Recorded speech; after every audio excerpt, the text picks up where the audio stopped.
Matthew chapter 20, verse 28. Ito po ang sinasabi, even as the Son of Man came not to be ministered unto, but to minister, and to give His life a ransom for many.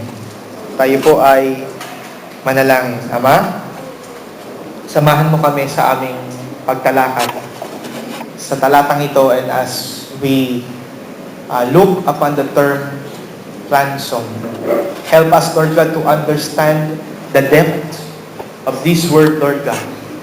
How Jesus Christ offered Himself to be ransom for many.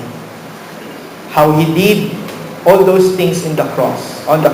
And I pray, Lord God, that this lesson would give us the depth of understanding more and more for the gospel that you gave us, Lord God. I pray, Lord, na maging kalakasan ito at maging mas ma-appreciate namin, Lord God, ang gospel na binigay mo sa amin. Thank you, Lord. Sa iyo po ang papuri, ang pasasalamat, sa pangalan ni Jesus na aming Panginoon at tagapagligtas. Amen. Okay. Itong ating pag-aaralan ay napakaganda kasi magandang maintindihan natin yung ibig sabihin talaga ng word na ransom. Kapag narinig niyo yung word na ransom, madalas siya napapanood niyo sa mga telenovela. Ewan ko ba, bakit sa telenovela ng Pilipino, ang hilig-hilig ng mga Pinoy sa kidnapan. Wala yatang telenovela na hindi na-kidnap. Diba? Na walang na-kidnap. Lahat ng telenovela ng Pilipinas, laging may nakikidnap. Okay? Tapos pagkatapos ng kidnapan, nakukuha rin naman. Okay? Tapos nahuhuli lang yung pulis. Di ba? Nakakawala. Di ba? Usually pag ang kidnapan sa mga telenovela, nakakawala. Di ba? Tapos nahuhuli yung pulis. Ganun yung storyang hilig-hilig ng mga Pilipino. Sa totoong buhay, kapag nakidnap ka, ewan ko lang, pero maraming mga nakikidnap na sa totoong buhay na hindi na talaga nakukuha. Usually, nakukuha yung ransom, tapos nakakuha na lang yung bangkay, nakatapon sa kung saan. Di ba? Yung mga trahedya na nakikita natin sa mga balita natin. Pero, madalas, iniisip natin na ang ransom ay pambayad kidnap. Okay? Sa Bible, hindi. Hindi ganun. Actually, binanggit sa New Testament, yung word na ransom, magugulat kayo, bakit ginamit ni Jesus yung word na ransom dito sa part ng Matthew? Ginamit din yan sa Mark. Same wordings na ginamit sa Mark 10:45. Ang sabi dito, for even the Son of Man came not to be ministered unto, but to minister, and give His life a ransom for many. Bakit? May nakidnap ba? Price for redemption. Sige, iano natin yan. I-explore natin kung gaano kalalim yung price for redemption na yan mamaya. Okay? Tingnan natin, ano yung context nung nangyayari. Actually, kung titingnan ninyo yung Matthew 20, nagpapayabangan dito yung mga disciples. Okay? Nagpapayabangan dito yung mga disciples kung sino yung tingnan niyo sa verse 17, and Jesus going up to Jerusalem took the 12 disciples apart in the way and said to them, behold, we go up to Jerusalem, the Son of Man shall be betrayed by the chief priests, ganyan. But on the third day, He will rise again. Then came the mother of Zebedee's children with her sons. So, sino ito? Yung asawa ni Zebedee, lumapit sa kanya, kasama yung kanyang mga anak, worshiping Him, and desiring certain thing of Him. Ang sabi, and said unto her, what will thou, she said unto Him, grant that these my two sons may sit on one on the right hand and on the other on the left in thy kingdom. Sino yung tinutukoy dyan na sons of Zebedee? Ha? Si James saka si John. Anong gusto ng nanay nila? Oo, pwede po ba, Lord? Hinihingi ko lang po sana. Okay, sumamba pa no? Ito yung nakakatawa niya, sumamba pa. Sinamba muna si Jesus. Pagkatapos sambahin, humingi ng request. Di ba? Hindi nalalayo sa maraming mga Kristiyano ngayon, nasasamba, pero actually, ang pakay naman talaga, hindi yung pagsamba, but the request. Alam niyo kung ano yung request niya? Oo. Nakita niyo ba kung ano yung motive ng nanay niya? Ni John sa ni James? Hindi ba sangkaterbang pride yun? Hindi ba sangkaterbang pride yung hinihingi ng nanay niya? Nila?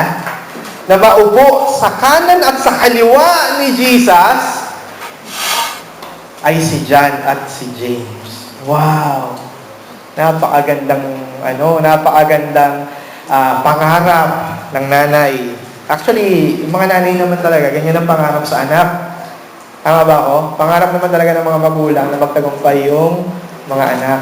At pride ng magulang ang mga anak. Kaya nga, tuwang-tuwa tayo pagka nakakuha tayo ng mga karangalan ng ating mga anak. So, ganun yung gusto ng nanay ng magkapatid na John at James. Okay? Ang sabi ni Jesus, are you able to drink the cup that I shall drink of? Kaya nilang inumin yung iinumin kong cup? Naalala niyo yung cup na tinukoy ko the last time? The wrath of God. Kaya nila yon para maluklok sila doon sa tabi ko? Sabing ganun ni Jesus sa kanila. So, ano sa tingin niyo yung mukha ng babae nung nangyari yun? Di ba? Parang, gusto mo na maupo sa kanan at kaliwa ko yung mga anak mo, kaya nilang gawin yung gagawin ko? I doubt na natuwa yung nanay. I doubt na natuwa yung nanay kasi doon pa lang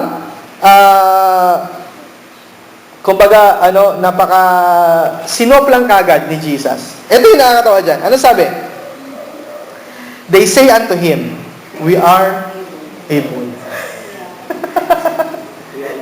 Kaya po namin yun. Di ba?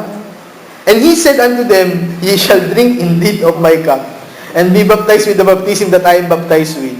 But to sit on my right hand and on my left is not mine to give, but shall be given to them whom it is prepared of my Father. When the 10 heard it, they were moved with indignation with 2 brethren. Ano nangyari? Nagalit yung 10. Bakit? Ang yabang ng dalawa. Kaya po namin yun, Lord. O sige, sabi ni Jesus, dadanasin niyo yung dinanas ko. Actually, it's a prophecy. Nagdanas talaga yung magkapatid na John and James, di ba? Though hindi nga lang pinako sila sa cross, na katulad ni Peter, pero still, dinanas nila yon. Okay? At naghirap sila in persecution. Okay? Pero ang isang makikita nyo dyan, the other 10 was raised up in indignation. Nagkaroon sila ng, nagalit sila. Okay? So, napikon yung 10. Tapos, but Jesus called them unto him and said, you know that the princes of the Gentiles exercise dominion over them, and they that are great exercise authority upon them.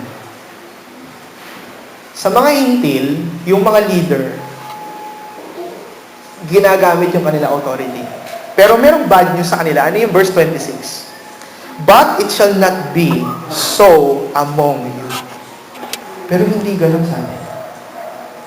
Kung sa kanila, ang leader ay pinaglilingkuran, hindi ganun sa atin. Hindi ganun sa inyo. Tinapat sila ni Jesus.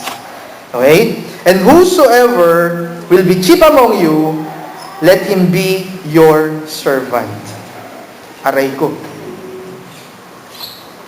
Diba? Ang sakit nung sinabi ni Jesus sa kanila kasi what they think about being with the Lord is being a leadership na parang titingalain in the pedestal of the many Christians. Parang gano'n. Or followers of the Lord. Na kapag ikaw ay naging leader o naging kasama ka doon sa kaliwat sa kanan ng Panginoon parang kayo nanonood na Empress Ki na merong nasa kaliwa, nasa kanan. O kaya Queen Shondok na tipong ganun katindi yung power. Diba?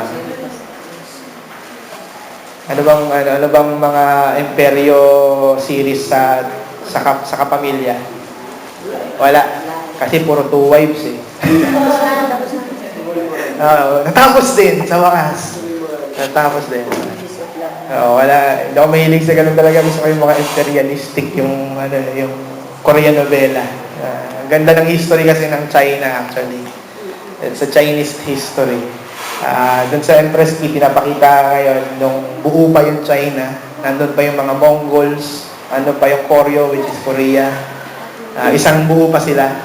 Ang Asia kasi, technically talaga, bulk ng Asia, China. Okay? Kaya tayo, ano lang tayo dahil sa tayo ay mix lahi, kaya ganito yung itsura natin. Pero ang Asians talaga, pag sinabi nyo Asians, singkit. Okay? Kahit noon pa. Okay? Yun na history. So, fascinated ako dyan.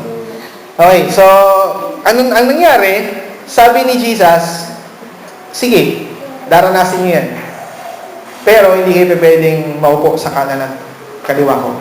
Tapos nagkagulo yung 10, ang sabi ni Jesus, sa mga hintil ganun. Kung sino yung leader pag pinaglilingkuran, pero hindi ganun sa kaharian. Ang sabi niya, kung sino yung whoever the chief among you, let him be your servant. Okay? Bakit? Bakit? Kasi there is a good, perfect example that Jesus will do. Ano yun? Yung nakalagay doon sa verse 28, yung binasa natin kanina. Ano yun? Even the Son of Man came not to be ministered unto, but to minister, to give His life a ransom for many. Ngayon, walang kidnapan na nangyari dyan, pero ginamit yung word na ransom. Okay? Sabi ni Sister Lydia kanina, redemption of? Price for redemption. Ano pa? Price for redemption. Price for redemption. Actually, yun yung bullseye. Price for redemption. Pero gusto ko makita ninyo, bakit ginamit yung word na ransom ni Jesus Christ. Kasi po, yung context nila is about being a servant. Okay? Ang pagiging servant, nung time nila, hindi katulad ng pagiging servant ng panahon natin ngayon. Sa panahon natin, kapag naging servant, marami dito, sino ba dito ang merong sariling negosyo? Wala. Ilan na lang, kung meron man.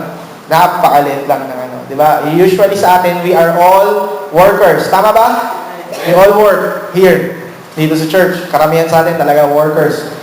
Either in government or in private practice. But we all work. Therefore, we are servants. Okay? If we are servants, ngayon, anong nangyayari? Tayo ay naglilingkod. Pero, every payday, binabayaran tayo.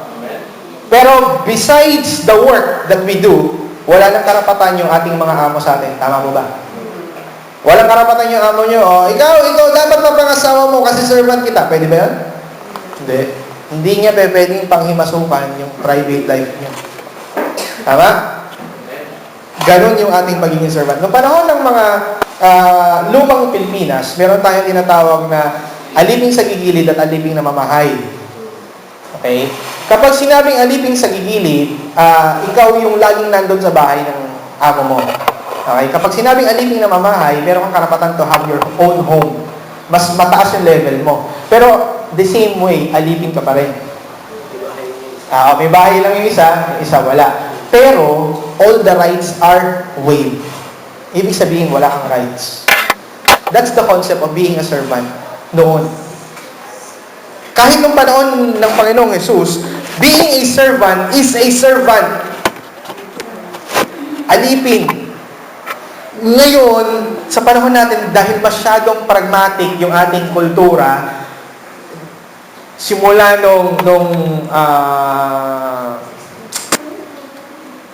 lumitaw yung tinatawag ng postmodernism age, 1900s, postmodernism. Kasi yung modernism, nagkaroon ng mga bagong pamumuhay, nag-iba yung pamumuhay. Yung postmodernism is not just about pamumuhay ang nangyari, but even the psychology of the people nagbago. Pumasok sa postmodernism yung kaisipan na kung ano yung gusto mo, yun ang sundin mo. Pangalawa, kung sino yung nakararami, siyang panalo. Okay? Tapos, isa pa sa kaisipan ng postmodernism is hindi mo dapat sinasaktan yung kalooban ng ibang tao. Kung ayaw mong saktan ka, huwag mong saktan yung iba. So, kasama dito yung mga pagpapaganda sa tawag sa mga trabahong ginagawa natin. Halimbawa, hanggat maaari na pagandahin ang pangalan ng isang trabaho, papagandahin yan. Diba? Halimbawa, taga-map ng sahig. You can be called floor manager. Diba? Yes or no? Oo naman. Diba? Ahente ka ng lupa. Nagbebenta ka ng ano. Hindi na tinatawag na ahente yun ngayon. Hindi. Sales executive. Diba? Hindi, broker, yun yung naghahati-hati ng isang, halimbawa, may project sila Jojo, para maibenta yan, hahatiin yan ng broker para maibenta. Kasi hindi mo pwede ibenta yung the whole building. So yung broker, siya yung magpaparte-parte niyan, o magkano per piece, per unit, yun yung broker. Okay, yun yung trabaho ng broker. Pero yung nagbebenta niyan sa labas, yung mga ahente, ang pangit kasi ng word na ahente, pagka ahente, parang nagbebenta ka lagi ng ng puntod, di ba? Parang ahente ng lupa, parang puntod yung binibenta, parang parang sementeryo yung binibenta. So, sales executive, di ba? Sa noong 1980s, uso pa yung word na katulong. Ngayon, huwag niyong gagamitin yon. Ang gamit niyon ay kasambahay. Gets nyo? Why? Kasi kailangan huwag masaktan yung damdamin ng mga tao na gumagawa ng trabahong yun. Okay? Part yan ng postmodernism. Pero nung panahon ng Panginoong Jesus, when you are a servant, even in the ancient age, when you are a servant, you are a servant. Wala kang karapatan. Doon ginagamit yung word na ransom. A ransom is pangtubos ng alipin. Okay? Technically, yung word na ransom is pangtubos. Okay? Pangtubos. Kaya nga, yung word ni Sister Nidia na redemption, pangtubos. Okay? Napakalawak ng matututunan natin dyan sa verse na yan. Kasi, una, yung context is all about the servants. So, ibig sabihin, if Jesus would be a ransom for many, ang tinutukoy niya dito ay tutubusin kanya sa pagkakaalipin. Tama? There is something that makes you a slave. Diba? There might be something that enslave you. Merong umalipin sa atin. Ano yun? Sin. Okay. So, malinaw yun? Malinaw po ba yun? That we are slaves to sin. Okay? Paano kayo naging slave to sin? Okay. To make the story short, kahit hindi pa kayo sinisilang sa mundong ito, we are slaves to sin already. Because of what Adam and Eve have done before the face of God, na nagkasala sila, nag-took effect yan sa ating lahat. Kaya nga sabi ko sa inyo, kahit yung bata, pag sinilang yan, huwag yung turuan ng sin. Tuwang-tuwa ako nung mga bata, si Grace at si Blessing, kasi sabi ko, papalakihin ko itong mga batang ito, pagsusumikapan ko maturuan sila ng magagandang asal. Okay. Good news, nagkakasala sila kahit na anong bait na tinutulong ko sa kanila. Kahit pastor pa yung tatay, hindi pa rin maawat na gumagawa pa rin sila ng sin. They know how to lie, they know how to say bad words, they know how to get angry and to hurt somebody. Hindi ko yung tinuturuan. Meron pang magulang dito nagtuturo sa anak, sige anak, murahin mo. Diba? Tulak mo anak, suntukin mo sa mukha. Tinuturuan nyo na yung mga kinagalang wala, diba? Hindi nyo tuturuan yun. Pero, will they learn that? Even though hindi nyo sila turuan? Yes! Because of the effect of sin of Adam and Eve, we carry the sinful nature. And we are slaves. Pangalawa, we are slaves because of our own will. Dahil sa sarili nating kagustuhan. Aminin niyo man o hindi sa akin, you enjoy sins. Tama? Ang saya kaya manlait. Di ba? Ang saya kaya manlait. Nanonood lang kayo ng Vice Ganda, tontuhan na kayo eh. Di ba? Pagka nanglalait, di ba? Kahit pagka basta nanonood kayo ng TV, yan ang uso ngayon eh. Ang saya manlait, sa totoo lang. Di ba? Sa utak nyo, sa mga isipan natin. Di ba? Ano yung umaandar sa utak natin? We do sins. Di ba? Yung mga motive natin na minsan akala natin okay lang. Yung nanay ni John at ni James, meron ba siya magandang hangarin? Yes. Gusto niyang mapabuti yung dalawang anak niya. Pero hindi niya alam na sa likod ng kanyang hangarin na magkaroon ng magandang future yung dalawang anak niya, nagkakaroon pala siya ng greed. Tama? Hindi yun napapansin. Minsan may mga magulang na gano'n dahil sa kagustuhan nila na mabubuti yung kanilang mga anak, minsan gumagawa lang sila ng pangit o ng mali. Di ba? Sa school, marami tayong makakikita ng ganyan, di ba? Kaya mo yan, anak, mas magaling ka doon. Bubo kaya yung classmate mo. Di ba? Ba't ka natalo doon sa exam? Di ba? Ba't mo magaling sa... Paano naging mas mataas yun? Magre-reklamo ba yan sa teacher? Paano po nangyari yun? Bakit? Hindi nyo alam nilalait nyo yung classmate. Tama? Iniisip ninyo na mas magaling yung anak ninyo, kaya kayo nagre-reklamo. Hindi nyo napapansin that there is pride. Tama po ba? Di ba? Ganon yung effect ng sin. And we are slaves to sin. At that is what is sad with the fact that we are slaves. Isang bagay na matutunan natin dyan, we are slaves. Okay? Pangalawang bagay na dapat nating matutunan dyan, Jesus gives His life a ransom for all? No! Bakit ginamit yung word na many? Bakit hindi all? Selected lang pag may Oh, gets nyo? general pag-o. That's why, kaya nga hindi nyo pa pwedeng deny talaga yung doctrine that Jesus chooses whom He wants to die for. Marami. Pero hindi lahat. Malinaw po ba yun? Maraming tao na mamamatay si Jesus para sa kanila, pero hindi para sa lahat. Kaya nga, many were called, you are chosen. Even maraming magkiklaim. Pero nakakalungkot. Kasi many lang ang sinabi.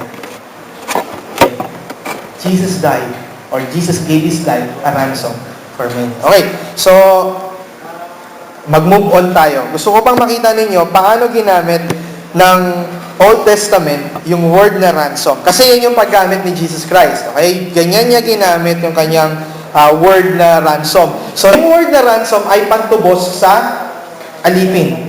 Bakit niya ginamit yan? Bakit sinabi ni Jesus yon? Nagagalit siya sa mga disciples kasi iniisip ng mga disciples na sila yung pagsaservan.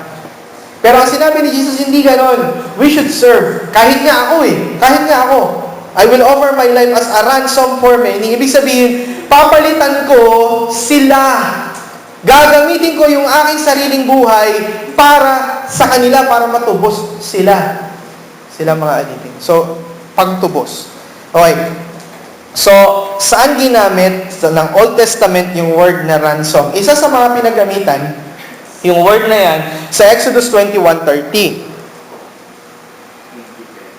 Apo, 21, verse 30.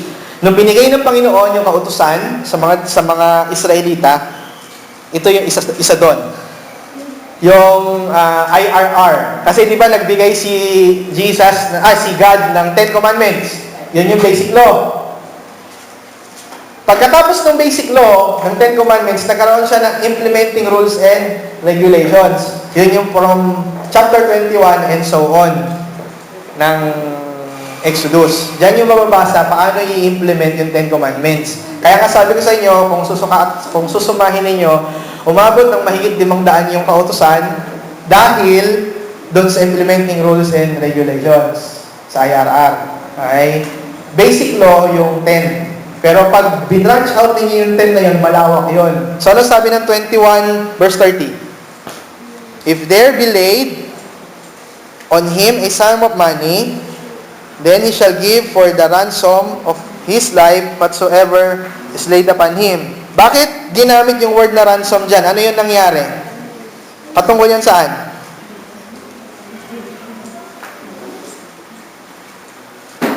Patungkol saan yan?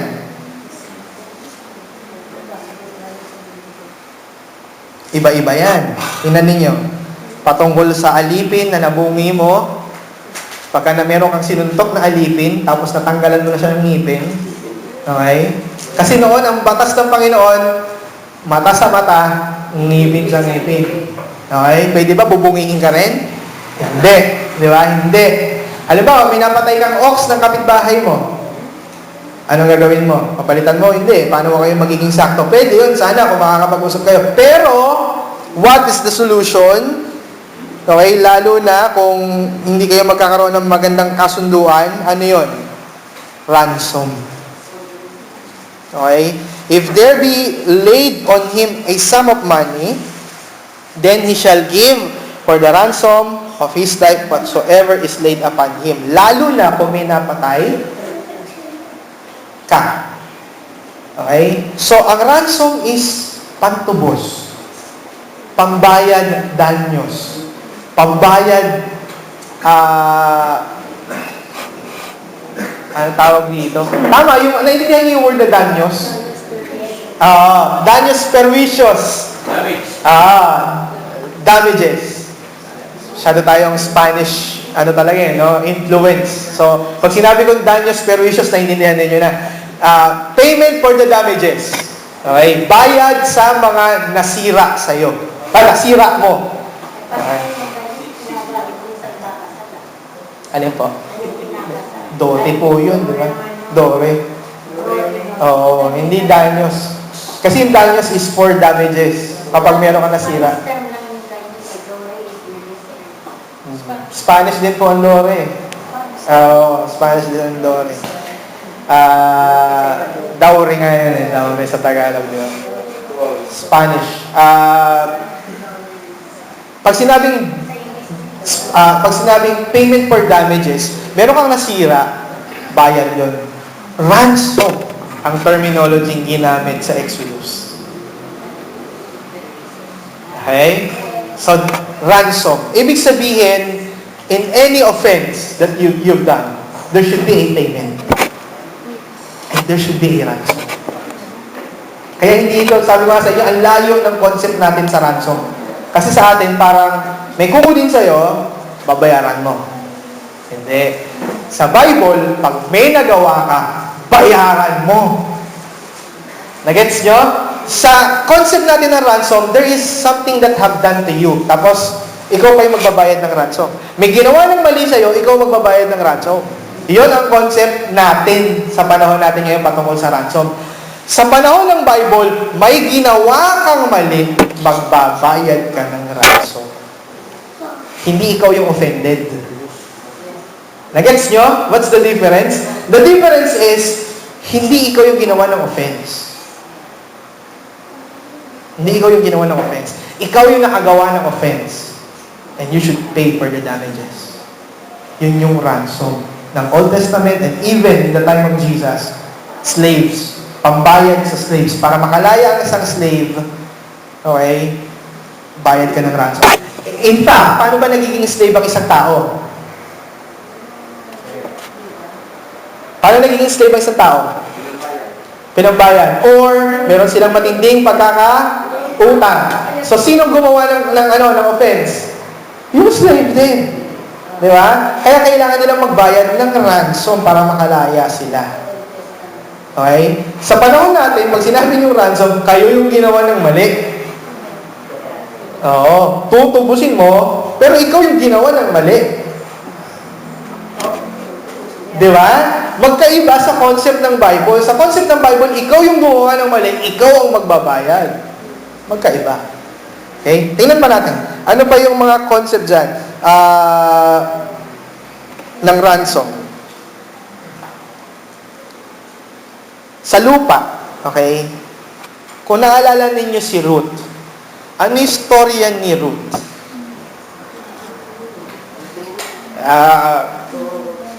Famous yun dun sa tawag na Kinsman's Redeemer. Ano yung storya ng Ruth? Ano yung storya ng Ruth? Namatay yung asawa ni Ruth, saka yung asawa ni yung biyenan niya, Naomi. Ano nangyari? Sabi ni Naomi, meron akong kamag-anak. Wala na akong anak eh. Kung magkakaanak pa ako, masyadong bata para sa'yo. So punta tayo dun sa kinsman. Sa mga kamag-anak namin. Yung mga kapatid nung asawa ni Ruth, patay din. Di ba? Patay din yung kapatid. So, walang way para ipaasawa ka doon or ibigay ka doon bilang asawa. So, we should find somebody else. So, punta tayo sa mga kamag-anak ng asawa ko. And they met Boaz, who was their redeemer. So, si Boaz ang siyang gumanap ng responsibility nung mga naulila, nung namatay na mga kamag-anak niya, siya yung nag-fulfill ng responsibility and the obligations of the former husband of Ruth. Okay? So, yun yung nangyari. Ngayon, isa sa mga regulations ng Leviticus, halimbawa, kapag ikaw ay nagkaroon ng pagkakautang, okay, pagka ikaw ay nagkaroon ng pagkakautang, at hindi ka na makabawi, ang iyong mga kamag-anak ay pwedeng tubusin yung pagkakautang mo sa iba. Okay? The purpose of God here is, lalo na kung nagsangla ka ng lupa. Okay? The purpose of God here is para hindi mawala yung pagmamayari ng lupa sa lahi ng mga Israelita. Diba ang ganda nun? Ano dito, ang purpose dito, hindi para kamkamin, kung hindi para hindi mawala sa lahi natin. Okay? You fail, nag-fail ka, kasi naisanla mo, nabenta mo yung lupa natin, mababawi pa rin natin yun. Nandun yung sense ng brotherhood para hindi totally mawala yung pagmamayari sa kanila. Kaya kung tutusin, wala talagang bentahan na mangyayari sa lupa ng mga Israelita. Kasi kapag naisangla nila yun, the other tribes or the other brothers of that tribe will redeem. At ransom yung tawag doon. Hindi ko alam sa Chinese eh. Pero sa Israelites, yun yung kanilang kasunduan. Kaya kung makikipagbentahan, bibili kayo ng lupa sa Israel, noong time nila, hindi kayo makakabili as in bili. Sangla lang. Kasi may tutubos at may tutubos na kapatid nila. Kapatid o katribo nila. That's how God protected their land noong time na yun. Ito pa, hindi lang yun. Pagdating ng Jubilee, after 50 years, ano sabi ko sa inyo? Solid. Lahat ng mga may utang, solid. Oo, cancel na yung utang nyo. Tapos lahat ng alipin, laya. After pagdating ng Jubilee. Halimbawa, ang isang tao ay naalipin sa'yo after 50 years. Pagdating ng Jubilee, yung taong yun, kung buhay pa siya, palalayain yun sa ayaw mo at sa gusto. Sapat na yung kanyang pinaglingkod sa'yo. Sapat na yun. Laya na siya. That is how God loved them sa kanilang batas. Okay? Sa kanilang batas. Sa batas natin, halimbawa, nagkasala ka, counts. Diba? Counts. Halimbawa, nakapatay ka. Ang isang habang buhay sa Pilipinas ay 20 years. Okay? Yun po ang lifespan ng habang buhay. Pag sinabing binigyan ka ng habang buhay, 20 years, tapos re-reviewin yung kung dapat kang magkaroon ng tawag doon, pag-aaralan kung bibigyan ka ng parol o hindi.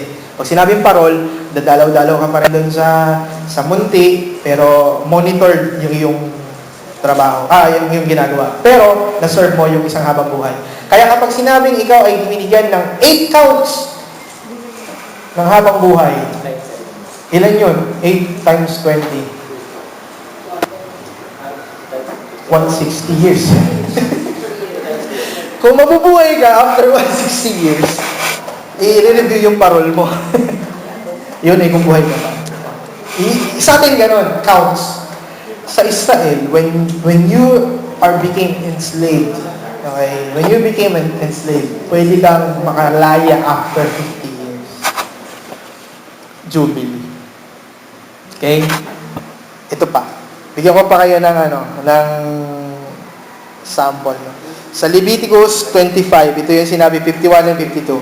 If there be yet many years behind, according unto them, he shall give again the price of his redemption out of the money that was bought for. 52. If there remain but few years unto the year of Jubilee, then he shall count with him, and according unto his years, he shall give him again the price of his redemption. Makakalaya siya after the Jubilee. Bayad na siya. Okay, so ransom yun, ransom. Tapos, ito pa, isa pang bagay na hindi alam ng marami. Bakit po pinili ang mga Levites? Dahil kay Aaron, kay Moises? Tingin nyo, bakit sila pinili?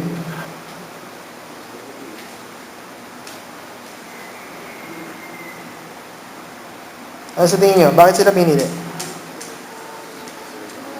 Punta tayo sa Numbers chapter 3. Numbers chapter 3, mula verse 40 hanggang 51. Pakibasa po. And the Lord spake unto Moses in the wilderness of Sinai, saying, Number the children of Levi after the house of their fathers, by their families, every male from a month old and upward shall thou number them. And Moses numbered them according to the word of the Lord, as he was commanded. Hanggang 51 po. And these were the sons of Levi by their names. Tama na po. 51, tama? Okay, thank you. Nakita nyo yan, that ang utos kasi ng Panginoon, every panganay para kay God. Alam niyo yun, di ba? Every panganay para kay God. Ang tanong, nangyari ba yun? Hindi. Hindi nangyari yun. So, anong ginawa ni God? He took the Levites instead. So, ang ginawa dyan, nagkaroon ng census, pinabilang ni God lahat ng panganay sa Israel. Tapos, pinabilang niya rin ang Levites. Kung ilan yung panganay, yun yung katumbas na Levites na magsiserve. Kaso, mas marami yung panganay kaysa sa Levites. Okay? So, ang sabi ng Panginoon, ang buong mga Levita, lahat ng lahi ni Levi, dahil si Moses ay isang Levita, si Aaron ay isang Levita, so, sa kanila na lang, sa lahat ng lahi ng Levita, bilangin niyo lahat ng panganay, tumbasan ng isang Levita. Lahat ng panganay. Marami yung panganay sa Israel kesa sa number ng Levites. So, ano nangyari? Tinumbasan ng amount as ransom money. Yung sobrang panganay compared to the Levites. Okay? Ilan? 3 scores and 5 shekels. Hindi ko alam kung magkano conversion yan ngayon. 35 shekels. 3,350 pesos sa atin. Sa atin? Ang baba pa ng palitan noon. Ang baba pa. Sigurado ako kung panahon ngayon to, sigurado mas mataas to. Isang tao, ganun lang katumbas, 350 lang. Di ba? Isipin ninyo, na bawat isang tao noon, bawat isang panganay, binigyan ng presyo. Tingnan ninyo yung illustration na ginawa ni God being a Levite. What is the role of the Levites? Ano role ng Levites? Sila yung priests. Di ba? Sila yung priesthood. Yung priesthood, bawat panganay, may priesthood na katumbas. Tinubos yung mga panganay. Nakukuha niyo yung concept? Na imbis na yung mga panganay, ang siyang maging servant ni God, na siyang mahirapan sa temple, sino ang gumanap?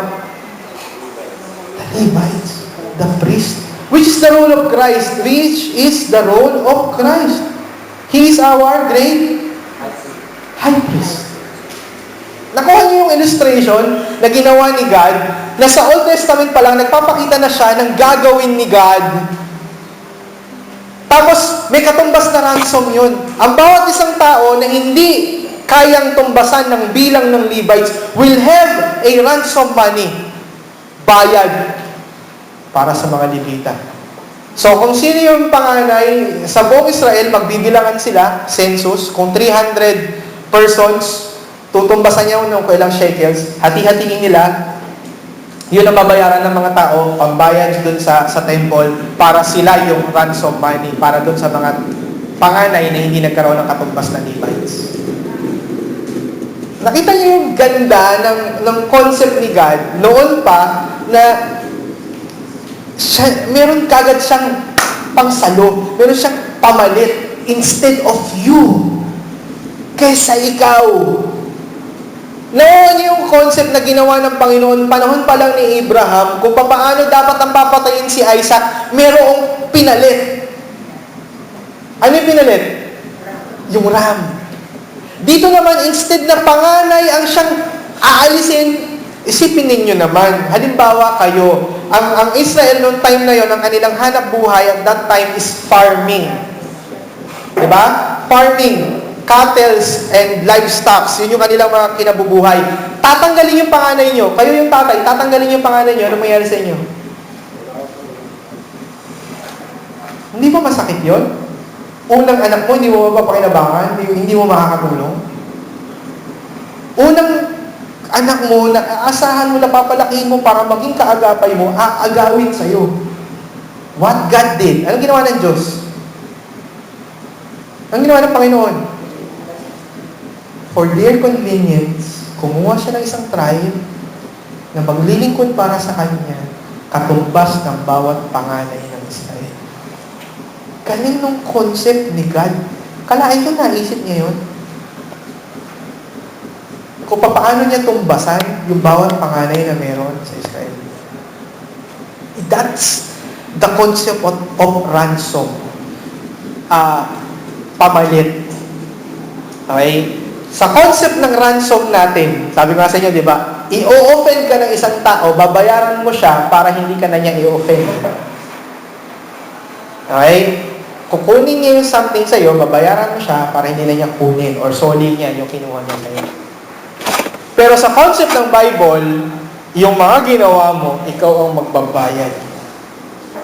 Tapos isa pang concept ng ransom is, sa bagay na ginawa mo, pagiging panganay mo, yung responsibility mo, may ibang gagawa nun para sa'yo.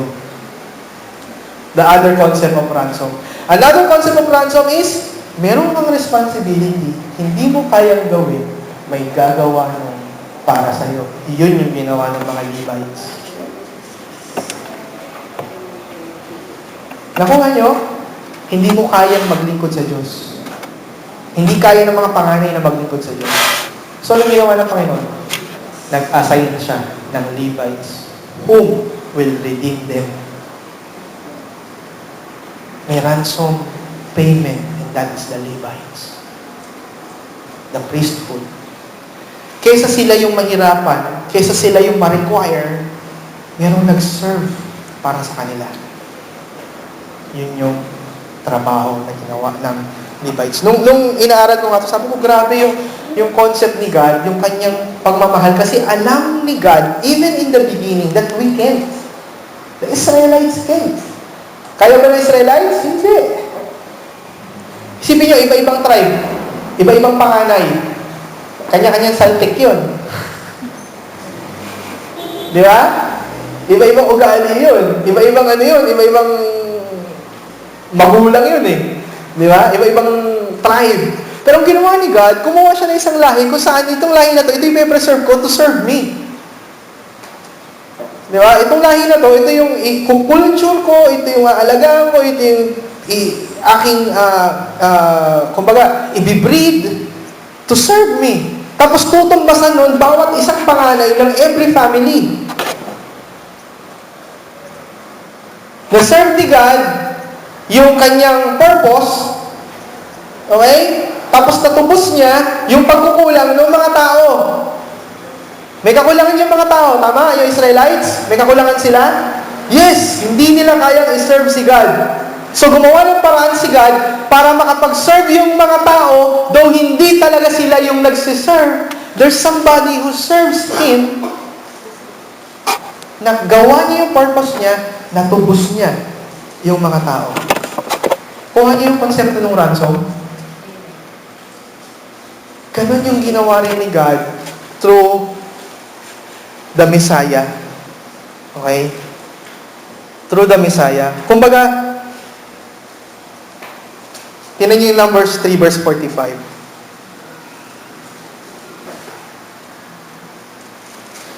Take the Levites instead of all the firstborn among the children of Israel, and the cattle of the Levites instead of their cattle. Isipin ninyo itong mga Levitang ito na walang kinalaman sa kasalanan ng ibang mga tribo. Sila ang kukunin ng Diyos, pati mga ari-arian nila. At tandaan ninyo, walang naging Levite na lupain. Walang lupain ang mga Levita. Sa templo sila. Ano ba ang masakit doon? They only wait for the tithes. Sila yung mga customer, sila yung mga religious ang tawag. Wala silang, hindi sila nagtatrabaho. Yes. Provided sila ng government. They only wait.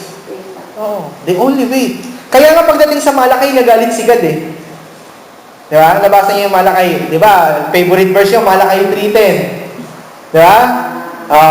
Favorite verse niyo yung Malakay 3:10. Bakit? Bubuksan yung durungawan ng langit eh. If you bring your tithes. Di ba? Pero naiintindihan niyo ba yung concept doon? Bakit pinapabring ni God yung tithes?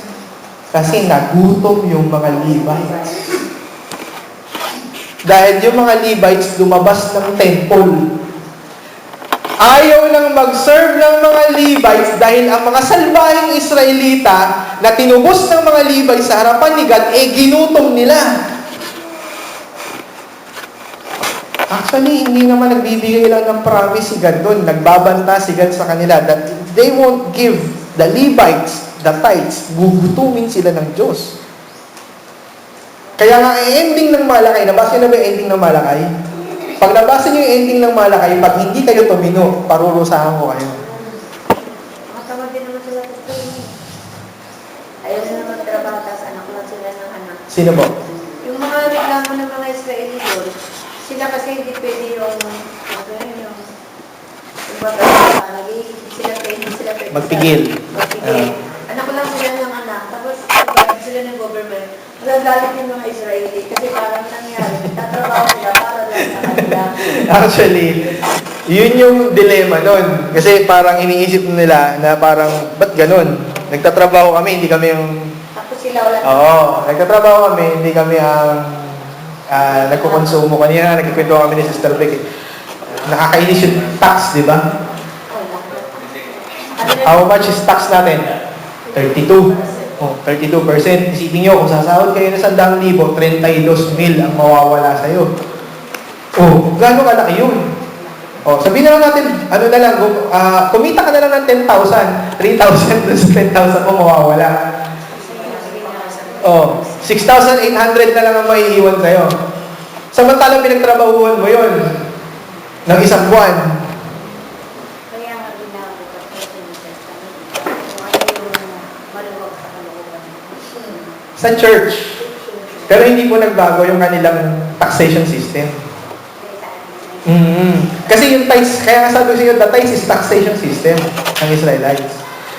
Wala nang kinakain yung mga Levitang pinili ni God. Kung tutuusin, nagmagandang loob na nga itong mga Levita na kami na ngayon naging kapalit eh. Yung mga cattle nga namin, instead of your cattle, cattle na namin yung kinuha eh. Kami na ngayon nag-serve para sa inyo, tapos ginutom nyo pa kami. Dahil dun sa konsepto na kami nagtatrabaho, tapos kayo, kain lang kayo ng kain dyan sa temple.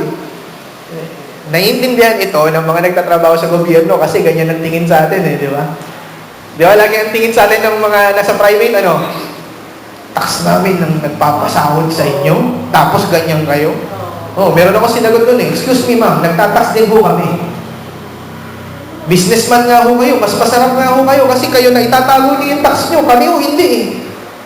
Nakameme yung isang negosyante nung ginanong ko eh. Nag-apply ng business name. Kasi sinabi ba naman, no, kasi itong si Pinoy, di ba, naglabas sila na no lunch break sa government agencies. Eh wala kaming tao, yung isang tao namin magla-lunch. Sabi, di ba walang lunch break dito?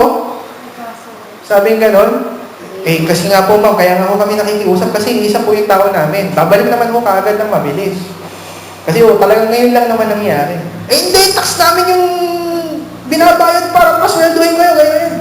Excuse me ho, nagtatax din ho kami. Kami nga ho, bago pa kami sumahod, kaltas na yung tax namin eh. Kayo bago yung declare yung tax nyo, isang taon eh. Tinatago nyo pa. Oo, tamimi siya nung hindi siya nakakibro. Kaya nyo po bang bayaran yung pagpapa-hospital doon sa tao namin pag ako nagkasakit na? Hindi naman, di ba? Sabi ko, magreklamo ko kayo. Sige ho. Kung gusto nyo magreklamo kayo. Kasi yung utak ng mga tao na tax namin yung bumubuhay sa inyo, yun din yung nangyari doon sa mga Israelites. Tithes namin. Tithes kami ng tithes. Di ba sabi ko sa inyo, ilang percent? 23.33. Hindi lang 10, mali yung 10. Hindi totoong 10. 10% para doon sa first fruits nyo, 10% para doon sa inyong every income, at 10% every 3 years para sa mga ulila at para sa mga balo. So itong mga Levites, sila rin yung may mga trabaho para pakainin yung mga ulila. Sila yung DSWD din yung time nila. Eh, saan pa sila kukuha ng papakain nila sa DSWD work nila? Sila mismo wala na sila makain. Yun yung senaryo ng Malakay. Okay? Kaya nga nakakalungkot kasi ang sabi ng Numbers 3, the cattle of the Levites instead of their cattle, and the Levites shall be mine. I am the Lord. Yung concept ng hindi nyo kayang gawin yung work para sa akin, hindi nyo ko kaya sundin, Levites yung gagawin ko. That is what the work of Jesus Christ yung naging illustration. The work of the Levites. Nakuha nyo? Na-gets nyo yung concept ng ransom? Yung buhay ng mga Levites ang naging ransom para sa buhay ng mga Israelites. Okay? So, ngayon, ano yan? In short, it is for the purpose of redemption. For the purpose of pamalit. Okay? Ano ang effect ng ransom? Una, pangbayad. Pangalawa, pamalit. Hindi ka lang babayaran, kundi papalitan ka pa niya. Yung ginawang salvation ni Christ sa atin, hindi ka lang niya binayaran dun sa ginawa mong offense. Dahil hindi mo kayang sundin si God, He will pay for that. Pero hindi ka lang niya binayaran para sa ginawa mo. But He exchanged with you. Okay? He exchanged with you. Kasi kung tutuusin, ganito yan eh. Ulitin natin yung concept. Sino ba ang binabayaran ni Christ? Sino binayaran ni Christ? Si Satan ba? Ha? Si Satan? God the Father. Actually, nakakatawa. Alam nyo ba na nung si Origen, kung kilala nyo si Origen, hindi sa kanya nanggaling yung word ng original, Si Origen, o si Origen, isa sa mga church fathers yan. Nabuhay yan ng mga first century. Hindi, I think second century, si Origen. If search yan sa Google, hanapin niyo siya. Isa siya sa mga first saints, si Origen. Naniniwala siya na binayaran ni Jesus si Satan. Okay? Naniniwala siya na binayaran ni Jesus si Satan. Pero hindi yon. Ang binayaran ni Jesus, si God the Father. Kung si God the Father ang binayaran, pwede namang hindi siya mamatay. Pwede naman silang Lord or Father. Para sa akin na lang, pwede bang patawarin mo na sila. Oo na tayo, patawarin na sila. Pwede nang ganun eh. Hindi eh. Hindi niya yung binayaran as in hindi yun sila nag-quits lang. Hindi. Pinagpalit niya yung kanyang sarili doon sa mga offender. Yun yung concept ng ransom na ginawa ni Christ. He became the Levite. Okay? He exchanged himself for the offender. Kaya nga, he became cursed for us. Diba? Kaya napunta sa kanya yung curse. Kaya yung wrath of God, na sinabi niya, kung pwede lang na wag kong tanggapin tong cup na ito, sana wag na, pero your will be done. Bakit? Kasi yung galit ng Diyos, yun yung binigay sa kanya. So, ibig sabihin, ganun katindi yung nangyari kay Jesus Christ. Kaya walang pwedeng gumaya nun. Kaya kahit magpapako kayo dun sa kutod, dun sa Pampanga, hindi nyo kayang gayahin yun, ginawa ni Christ. Dahil hindi nyo kayang saluhin yung lahat ng galit ng Diyos. Because He exchanged for us. Yung ransom na tinatawag dito, hindi lang siya nagbayad, but He exchanged. Okay? Para saan? So, anong effect? Anong effect nung ransom? Number one effect ng ransom, binayaran niya tayo sa harapan ng Diyos. So, bayad yung sins. Ibig sabihin, you're free. Wala ka ng offense kay God the Father. Alam niyo yun? Napakaganda nung binigay na effect sa atin nung ransom. Wala ka ng offense. Sa harap ni God the Father. Every time na hihingi ka ng tawad, may assurance ka. Okay, tanong dyan, Pastor, bakit tayo humingi ng tawad? Wala na pala tayong offense. Yes, wala tayong offense, pero hindi ibig sabihin nun, hindi ka na dapat humingi ng tawad. Kaya ka humingi ng tawad, that is the proof na talagang nagsisisi ka sa kasalanan na ginawa mo. That is the proof na talagang anak ka ng Diyos kasi lumalapit ka at ina-acknowledge mo how sinful you are. Nagpapakumbaba ka. Kaya tayo humingi ng tawad. Pero meron tayong assurance sa sabi ng 1 John 1:9. Meron tayong assurance. Hindi tayo katulad ng mga unbeliever na kapag humingi ka ng tawad, Lord, patawarin niyo po ako. Hindi tayo, sigurado bang pakikinggan sila? Hindi. Hindi tayo sure. If they are children of God, they will. They will be heard. Pero kung di sila anak ng Diyos, hindi sila pakikinggan. Pero kung tunay ka anak ng Diyos at humingi ka ng tawad, that is the proof na talagang anak ka ng Diyos. Sigurado ka. May assurance ka. So, the first effect of that ransom is your sins were paid. Binayaran yung sins mo, you're free. Okay? You're free. Your offense is paid already. Pangalawang bagay, yung freedom, you are free to be righteous. Ito ang wrong context ng maraming mali ang intindi sa doctrine of grace. Akala nila, dahil sa sigurado tayo sa kaligtasan natin na hindi nawawala, free na tayong gumawa ng mali. That's wrong. Because sinning is not freedom. In fact, sinning is what? Sinning is what? Bondage. Tama? And what freedom do we have? To sin? No. We are free from doing sin. We are free to be righteous. Ibig sabihin, yung freedom natin ay hindi yung gagawin mo na lahat ng gusto mo. Yung freedom natin ay nakawala tayo dun sa bondage ng sin na yun. Pero yung freedom na yun, hindi yun pwede na free ka as in wala kang master. Okay? Kasi nung pinalaya ka, nakawala ka lang ba as ordinary citizen? Hindi. Nung pinakawalan ka bilang alipin, naging ano ka? Ha? Naging malayang tao ka lang? Mali. Naging anak po tayo. Parang ganito yan eh. Parang ganito yan.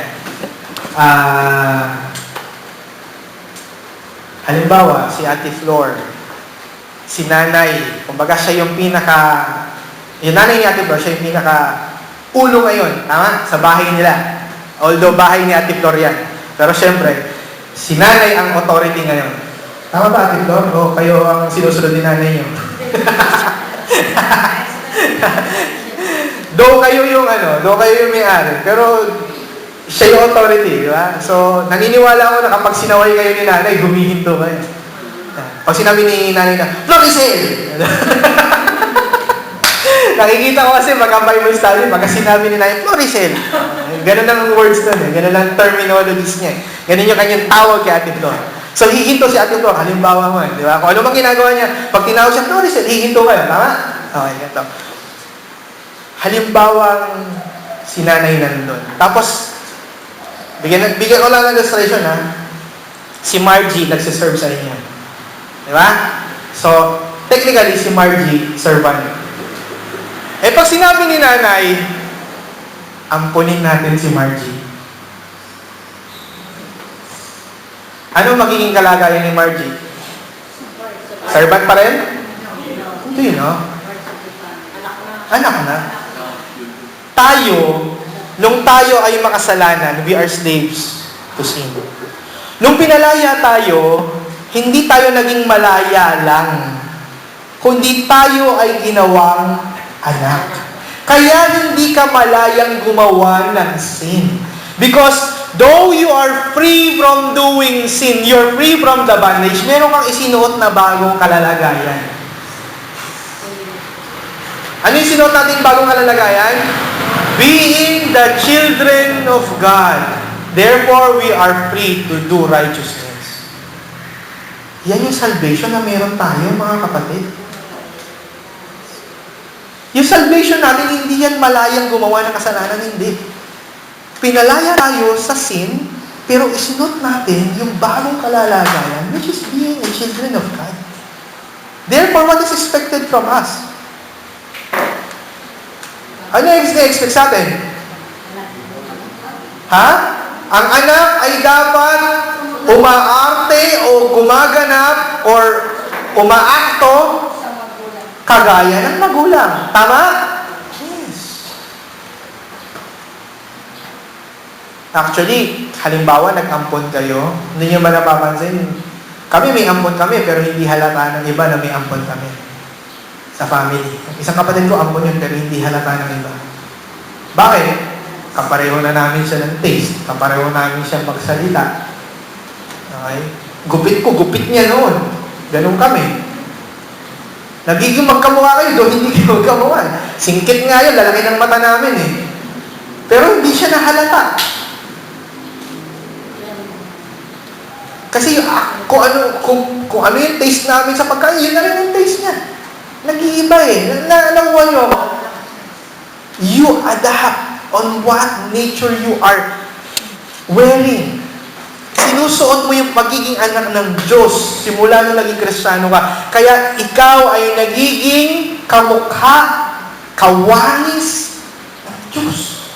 Bumabalik tayo dun sa pagiging kawanis ng Diyos. Nakatulad ng pagkahalika ng Panginoon kay Adam at kay Eva. Okay? So, anong effect? Una, binayaran yung sin. Pangalawa, we are free, pero not free to do sin, but free to be righteous. Pangatlo, ang sabi ni Jesus, hindi raw tayo tinawag para paglingkuran. Okay? Nung naging Christian tayo, yung real freedom natin is we now have the access to serve God. Now, we are free to serve God.